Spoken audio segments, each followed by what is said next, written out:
বলিউডের আবেদনময়ী নারীর মধ্যে অন্যতম সুন্দরী অভিনেত্রী ও ডান্সার নোরা ফাতেহি নিজের রূপ আর আকর্ষণীয় শারীরিক সৌন্দর্যের জন্য গর্ব করেন। আর তিনি কিনা নারীবাদ নিয়ে বিস্ফোরক মন্তব্য করলেন।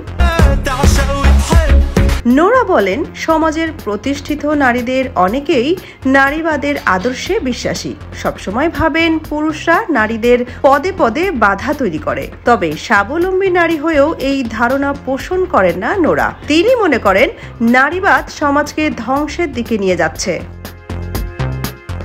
এদিকে নোরার এই মন্তব্যের সঙ্গে সঙ্গে নেটিজেনরা তার উপর ভীষণ চটেছেন।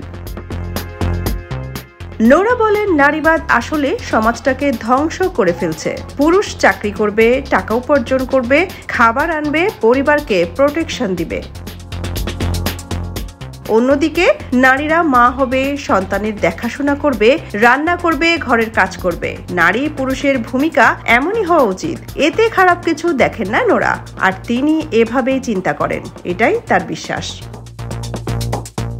নোরার কথা শুনে অবাক সবাই। নেটিজেনরা বলছেন, নোরা নিজে দাপিয়ে দেশের বাইরে কাজ করছেন, অথচ মেয়েদের বাড়ির কাজে বাঁধতে চাচ্ছেন।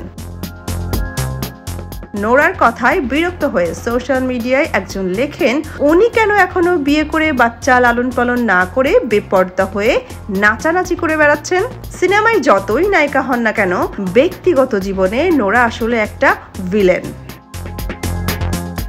অন্য আরেকজন লেখেন, এত ফালতু কথা তিনি জীবনে শোনেননি। উনি মনে হয় কোনো এক বিশেষ শ্রেণীকে খুশি করতে এইসব কথা বলছেন। ওনার ভক্তরা তো সাধারণত পুরুষ। উনি আসলে ওনার পুরুষ ভক্তদের খুশি করতে চান। সোনিয়া খান, খবর সংযোগ।